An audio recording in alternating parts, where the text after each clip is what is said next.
Welcome to the live with Lawyer Cliff. We're here, and it's a beautiful Sunday, and talking here about what Mathew Perry. Arrest and the death of Mathew Perry. 5 people, including 2 doctors, have been charged in a ketamine overdose of the Friends star. Dan Abrams is standing by, but first, Chief National Correspondent Matt Gutman is in L.A. with the latest for us. Good morning, Matt. Hey, good morning, Michael. It was a stunning development, the investigation alleging that doctors, a drug trafficker known as the Ketamine Queen and Mathew Perry's longtime personal assistant, recklessly enabled his addiction and exploited him for money. Prosecutors say at one point the doctor sold him $12 of ketamine for $2,000. After a months-long investigation into the overdose death of beloved Friends star Matt.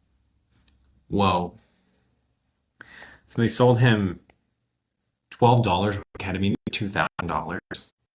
Or, I don't know, drugs? Like, we're talking like ketamine. I'm thinking they're like tiny amounts, like powder. Yeah. So, I mean, it might be hard for somebody who doesn't know. Like, if I asked you how much is $2,000 worth of ketamine, how much is that? Does that fill this room up, or does it fill up the office, or does it fill up this chair? I have no idea. Yeah, I have no idea. What is ketamine's a horse tranquilizer, right? I think it is. I think it's just a downer. So is that like something you get from a vet? I think you could get it from that. You gotta take your dog and be like, hey, my dog needs this. Oh, give me some ketamine. You go. No way. That's probably where it started, huh? You go to your vet and my dog got a bad leg. He's got arthritis. Well, tranquilizer. Yeah. So like, No way. Oh, you give your dog ketamine? Oh, ketamine is also that's what Elon Musk. He's been on saying that he takes ketamine. interesting. Did he say anything? Because it helps with anxiety. It helps with overdose on ketamine. I don't know. You can overdose on anything.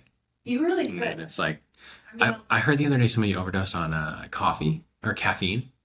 oh yeah, that's the thing. People don't think you can do that. You can do that. Oh, you can definitely. You're- Because they have caffeine powders, they have caffeine pills, and like, not medical advice. No. It works. Those kind of like 200 milligrams of caffeine. Yeah. I think it takes 60 cups to kill you, according to this thing that I saw on 6 cups. 60. 60? 60 cups of caffeine will kill you. Oh my lord, I think I die after 4 cups. I don't drink coffee, so Yeah, I'm sure it's not per person. depends. Yeah, but they're saying that there's a lethal dosage amount that will for sure kill you. Interesting. And 60 cups is it. I mean, that would make sense. You could tell me it would be 20 cups that I'd believe it, because 60 cups is an insane amount. 20 cups, 60 cups.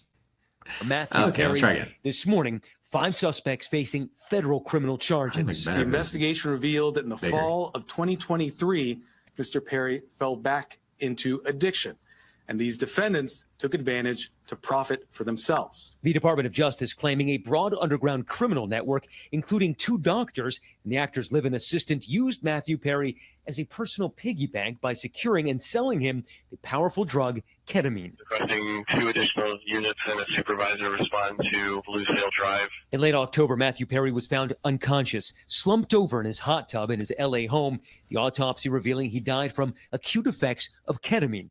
Mathew Perry sought treatment for depression and anxiety and went to a local clinic where he became addicted to intravenous ketamine.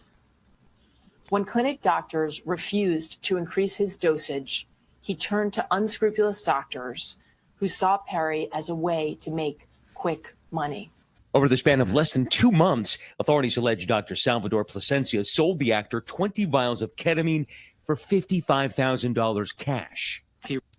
So he went to some doctors, started doing the ketamine, and then those doctors were like, hey, we can't increase it, probably because it's dangerous beyond a certain amount. So then he turned to different doctors And these doctors they're alleging were, I think they said unscrupulous. So like, they were willing to do what it takes to make money. So they're like, okay, here's Mathew Perry. He's rich, he's famous. We're gonna for sure make some money off this actor. And then, do you remember Michael Jackson's? This is a pretty similar thing. He was going in and getting, can't remember what it was, but no, I think he had, I think a lot of pain from probably like a lot of. I think that the idea was like dancing, like he was just, he was not a lot of muscle on him, but like a lot of wear and tear on his body from dancing. So he needed pain medication. I don't know if that's true or not, but I think that was the story. That's probably why he got the pain medication Probably. prescribed to him. And then just because I don't think it was ketamine. Unscrupulous. Yeah, they've got money and they've got availability and they know who to talk to. So it's like, oh, these doctors won't do it. Let's figure out some different doctors. So he probably went through the right ways to do it, and then it was. Do you think he was prescribed too much, or they just decided to? It sounds like Well, he had depression. Yeah, sounds like he was just prescribed. I don't even know if you call it prescribed. I don't even know if it was on a ticket. Yeah. It's actually, to me, like maybe he just got these 20 miles and just self-administered. He wrote in a text message in September 2023, quote, "I wonder how much this moron will pay." Even as Perry's addiction became obvious, the indictment says Dr. Placencia continued to inject him with ketamine and even left additional vials for Perry's assistant. Placencia saw Mr. Perry freeze up and his blood pressure spike. At another point, Placencia admitted to another patient that Mr. Perry was spiraling out of control with his addiction. He knew this was wrong, and he knew he was risking Mr. Perry's life. And yet they continued to sell the narcotic. And yet they continued to sell it. Placencia pleading not guilty late Thursday. You say that your client exhibited perhaps a lack of judgment, but what the indictment seems to show is that he was really a charlatan administering ketamine to Mathew Perry, who was a known addict and was clearly in the throes of addiction. That's what the government's alleging. Whether or not that's what actually happened, we'll have to see if it plays out. Prosecutors say that after Placencia became too expensive, Perry turned to Jasveen Sangha, an alleged drug trafficker known by her customers as the ketamine queen. Why did Mathew Perry stop procuring the ketamine from those two doctors?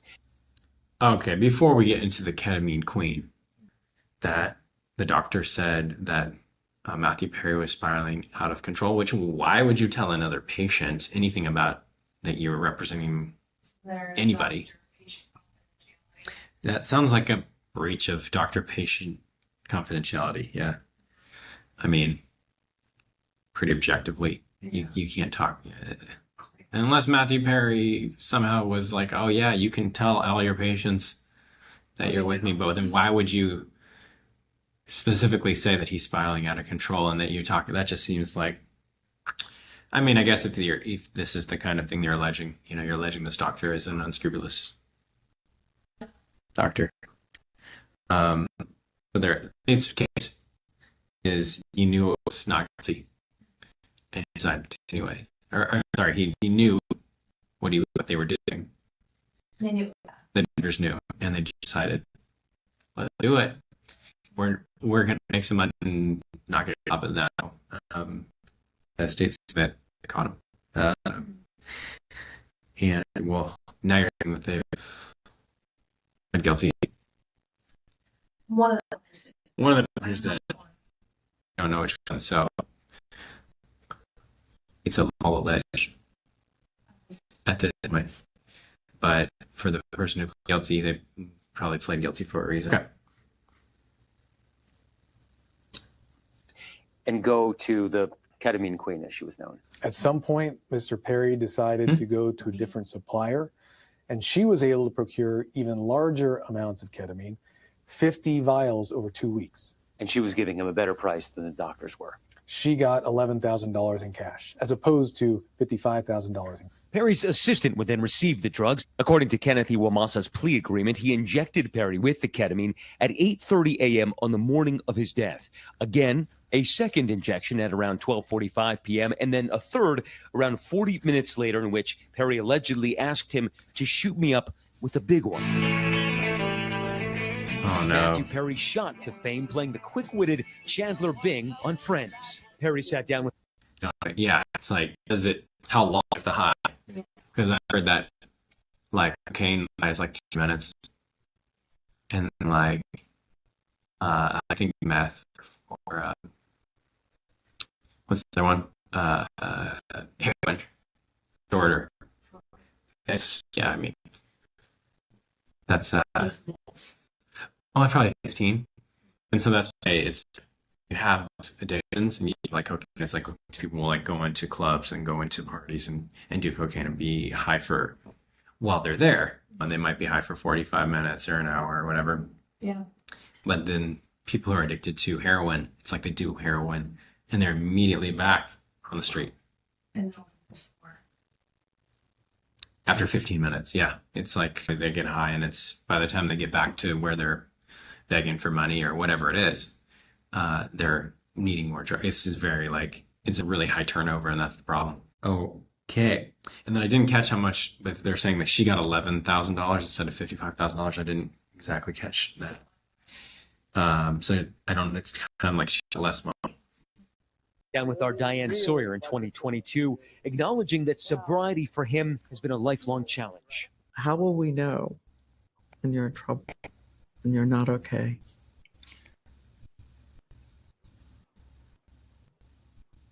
If I say, I'm just going to chill alone at home tonight.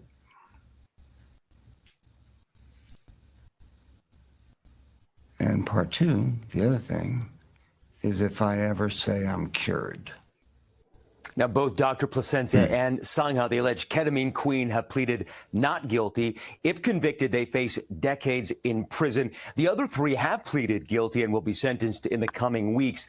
Now, Mathew Perry's family are releasing a statement saying they remain heartbroken by the loss, but that it has helped to know that law enforcement has taken this case very seriously. Guys. All right, Matt Gutman, thank you so much for that. Let's bring in ABC News Chief Legal.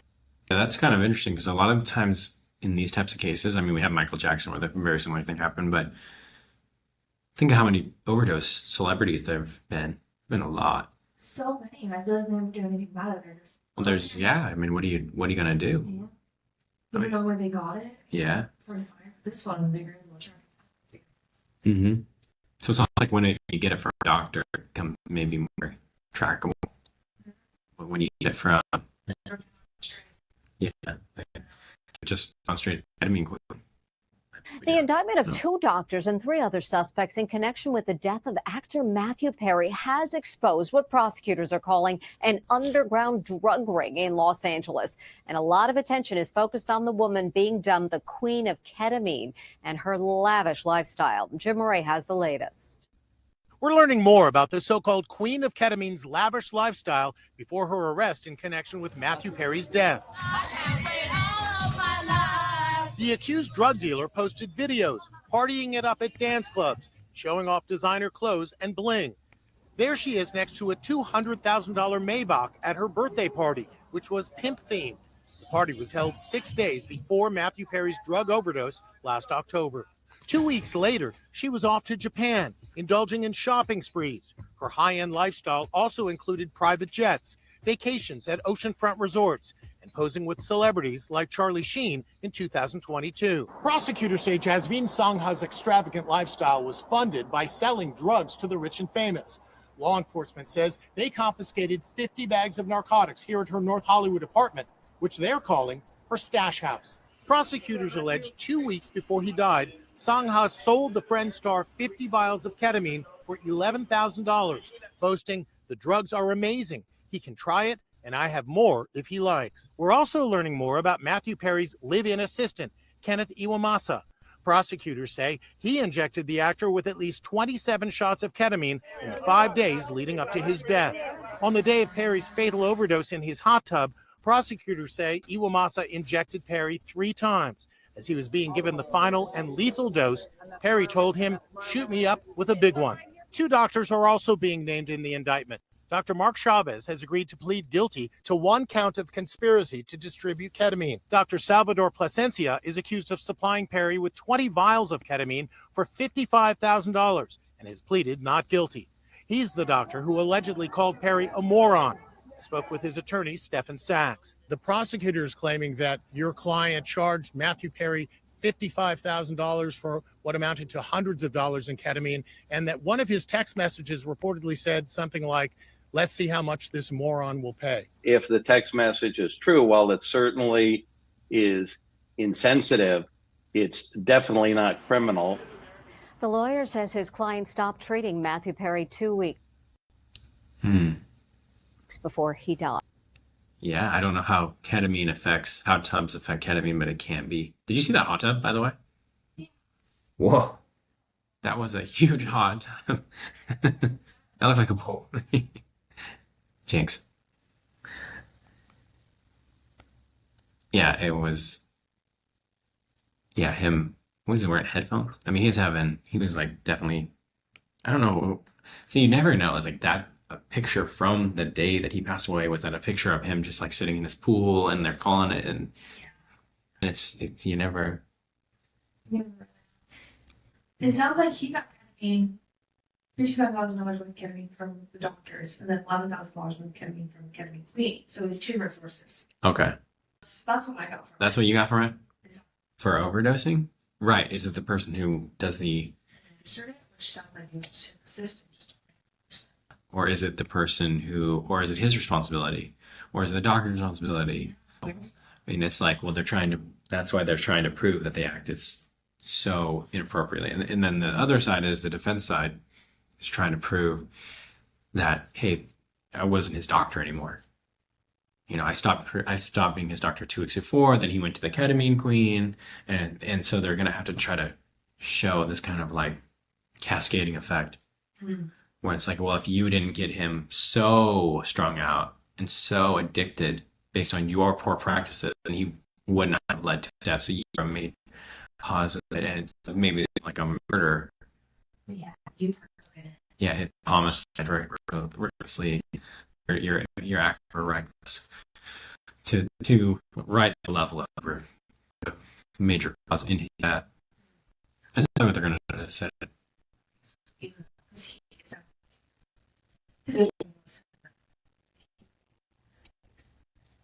Yeah, the third offense sounds like, based on his own. You're not buying it.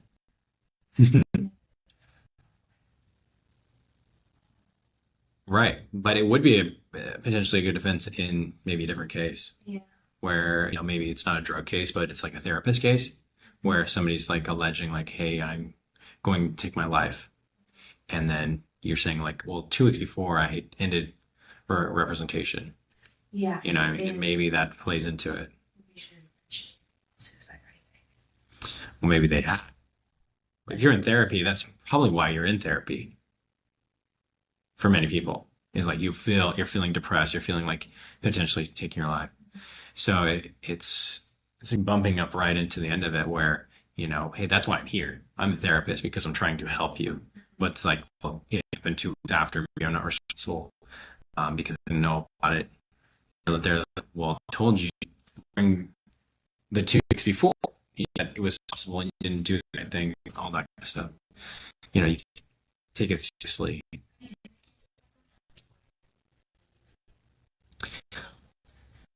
Just depends on the case. So factual dependent. There's so many different factors. And then you have a jury decide. So in a criminal case, in a civil case, you might have a judge decide, and the judge is going to be looking at, you know, the law, what the factors are.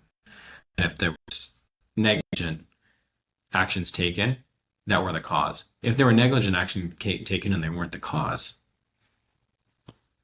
and that's what it doesn't matter. But in this case, that's what the defense is saying, is that, hey, you know, my guy might have acted very insensitively. He might have called him a moron. He might have, you know, been talking to him about it with other patients. But it doesn't rise to the level of being the cause of his death.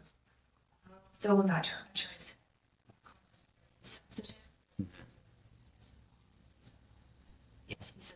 Mm-hmm.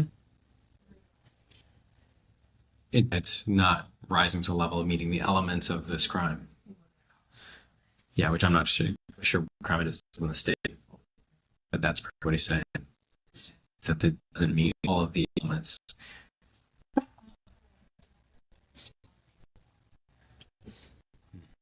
Well, you can see it's the client who is not guilty. Yeah. The other doctor, yeah, who has represented him as guilty. They're not on there because they're trying to get ahead of it. They're trying to put out there like, hey, here's the defense. Because if they don't go out there, they don't interview, you're just going to get this side of it because this is going out there and having conferences and things like that. And there's always this like PR campaign for every case. Should be happening in these profile cases because media is so pervasive. You have cell phones.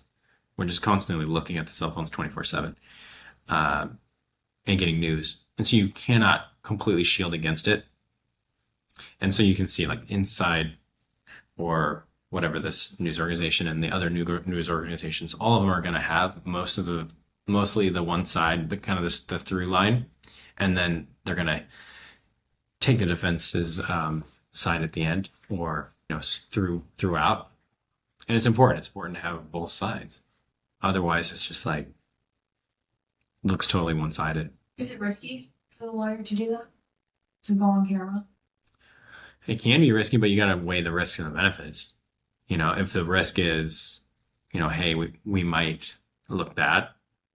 Well, you already look pretty bad. You already have state case piling up against you. We have a very high conviction rate. Mm-hmm. The risk of making the case worse versus getting some information out there that is beneficial for you, it's probably in situations worth it.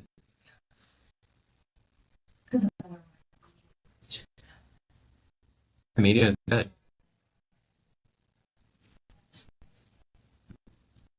Because you watch the whole story and the very end, there's some information that is at least keeps you somewhat unbiased.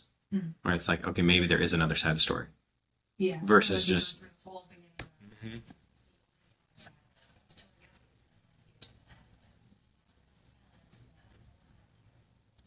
Yeah, and just showing up to the courthouse already made your mind because you've seen this in the news already, and you cannot. It's really kind of impossible. Who hasn't heard about this? So you pick a jury. Somebody on the jury is going to have watched the news and heard about it. You're going to try to not get anybody that's done it, but it might be impossible. Yeah.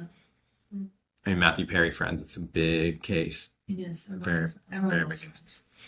Everybody knows. I think the most successful show ever on television, maybe. I think so. Highest paid actors. I mean, there's a lot of stats like that for Friends. Seinfeld is up there. I think there's other shows that are mega successful, but I think Friends. The Office, I don't know. Is it? I don't love Parks and Rec. No. Sorry. I love that show. I don't think it's the same as Friends. Well, it's had the huge following of. I think they made at the peak they were making $1 million an episode, or wow. Maybe the Seinfeld, I can't remember, but it was a ton that they were making, and all of the, yeah, it's just wild. So, yeah, I don't know. Let's see what else we got. That was the Ketamine Queen. Maybe a little bit more about the ketamine queen, because if she's known for selling ketamine, why is she not arrested? Let's see if we got any good comments here. Is she not being convicted? If you're rich, it's poisoning. If you're poor, it's overdosing. And it's kind of like a lot of celebrities has been overdosing too. Charlie Sheen is alive, but Mathew Perry. Yeah, I would have. A lot of people would not have expected that because Charlie Sheen's had such issues.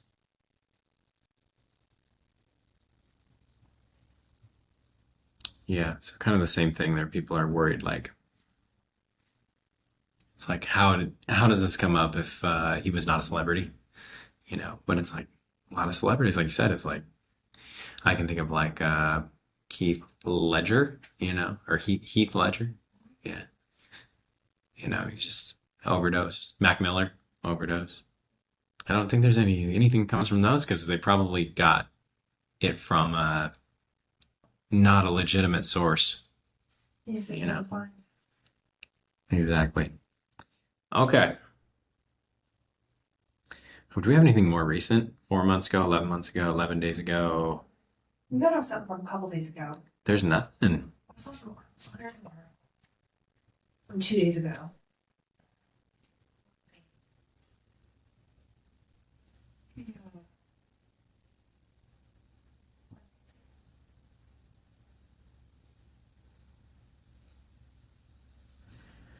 I'm not seeing. Everything's 2 weeks ago. So it must have just happened where they. Well, no, it said they plead guilty in this one. But.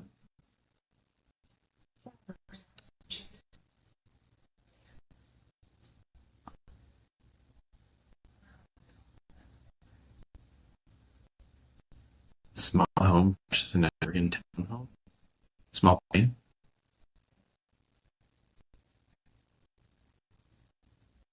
All right, we're gonna.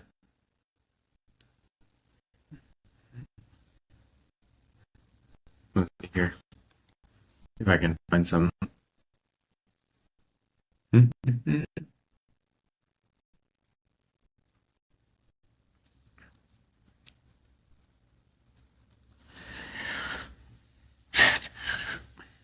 Yeah, 2 weeks ago. Let's see, There's new information today in Mathew Perry's death investigation. 1 day ago. One of the actor's alleged ketamine suppliers faced a judge.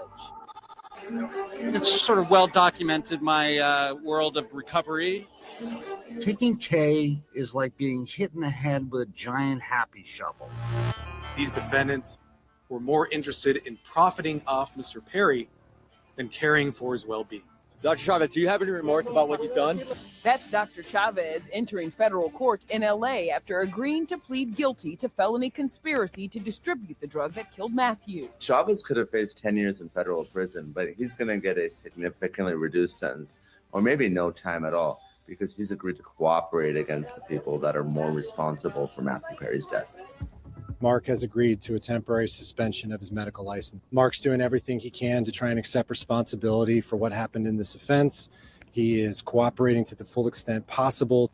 The 54-year-old is one of 3 people taking pleas to potentially avoid a decade or more in prison, including Mathew's own live-in assistant, as well as an alleged drug runner. Chavez, who used to run a ketamine clinic, admitted he supplied his coach and mentor, Dr. Placencia, with the drug. Dr. P pled not guilty and faces 120 years in prison after the feds say he injected Mathew and taught the actor's assistant to regularly shoot him up. That happened after Dr. Placencia stopped treating him. The trial is set for October, along with the so-called ketamine queen who faces life in prison for allegedly selling Mathew the lethal batch. As for Dr. Chavez, he's awaiting another future court date. We can expect Chavez to testify against Placencia at trial. If I'm Dr. Placencia or the ketamine queen, I'm shaking in my boots.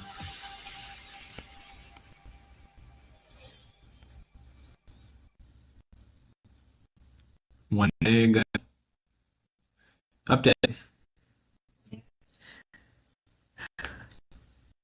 Yeah. So said that in case taking a plow shovel to the head. Did you do that? Oh, you're your fault. Oh, dude. Okay. So that's what he said. I don't know where they got that audio from. Matt Perry was like, it's like a pleasure shovel to the head. Why would that be medical treatment? Like, why would, sounds like a pain, like a morphine type of pain thing. Yeah. Not a anxiety thing. Maybe it has psychic, because isn't anxiety like medication more? It's like Ritalin and stuff, or no? That's ADHD. What is the typical like painkiller? Oh, Xanax. Yeah. So is I wonder how it compares to.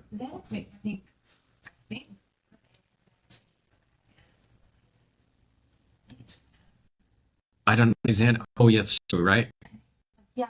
They take it for pain. Oh yeah, in like hospitals, they'll give people Xanax. Yeah. Pain. I don't know. It's for pain. Like if someone has off time, they'll prescribe you Xanax and Ambien, I think. I think To like relax. right though, there is some But it goes with your nervous system. I think a lot of them do. because there's certain pain pills that, like just your head, and there's ones that are yeah, they actually so there's one that like target inflammation, and then there's one that are like pain blocking, like in your brain. Like the difference between Yeah. Tylenol and Yeah, so I wonder if they're like give you Xanax to do one of the two. I don't know which ones. Ibuprofen reduces inflammation, helps with pain also. And then yeah. And then what is it, Motrin or Tylenol? Tylenol Is meant pain receptors in your head, which would be like Xanax might do a similar thing. So it's like, but if it's ketamine, which is like pleasure shovel to the head, that sounds like a drug. I mean, that sounds like much closer to a street drug than ibuprofen. I don't know. Like ibuprofen is, there's no like here the long term I need to reduce inflammation. It's obviously doing something. So like 200 like ibuprofen, I don't know, you want depends. The Xanax, ketamine, wondering does it long term do anything? No, I guess I will never know because I'm not doctors.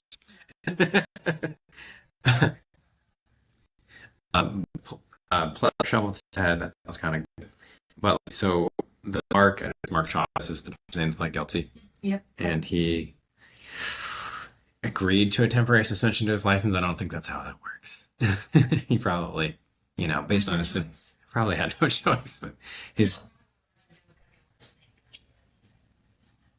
I doubt it. Like with licensing, and they probably just were like, "Here you go." But it's like, hey, you can agree to it or you can fight it, kind of a thing. Yeah. Yeah. Okay. Yeah. Maybe. Yeah. Okay, I guess. Okay, I see what you're saying there, but it's like eventually that on this situation based on him pleading guilty to all that, it was going to be an issue with licensing.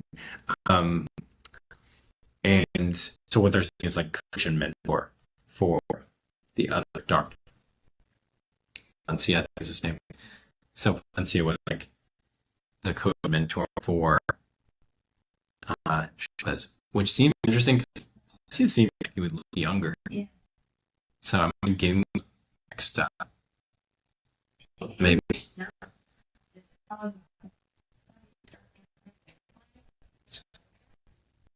Sure, so I mean, I just love that I missed that. And then the great news for us in the situation is there's going to be a trial in October for the ketamine queen, and I'm hoping those are live because we can check them out and see exactly fill in all the pieces, because I'm sure there's a million things that we don't know right now that we're going to find out if they have a trial and it's live. And that's going to be good. So we'll definitely watch the live and do some live video of the live video. Live inception of the ketamine queen and this Dr. Palencia. Yeah. Okay, let's see. Wish you had. I wish you. Yeah. Church. Yeah. It was church. It was perfect. It's working with it. Yeah, it takes so much. Yeah, exactly. Streaming's gonna do a lot. Yeah, that's a video on Matt Perry. Yeah. Yeah. So if you want to see more videos with Blur Cliff, go ahead and check the video recommended for my show. And we need more true crime And if you are there, go ahead and subscribe to the channel. Click the like button to the one viewer we got right now. No. Oh. Your ask is at you. No, it's not. But you're not even, because you're the producer, so you don't count as a viewer. And yeah, so hit the button and we can get this out to more viewers and more videos for this, for more viewers to watch, just like this one. All right, let's wrap it up. Good.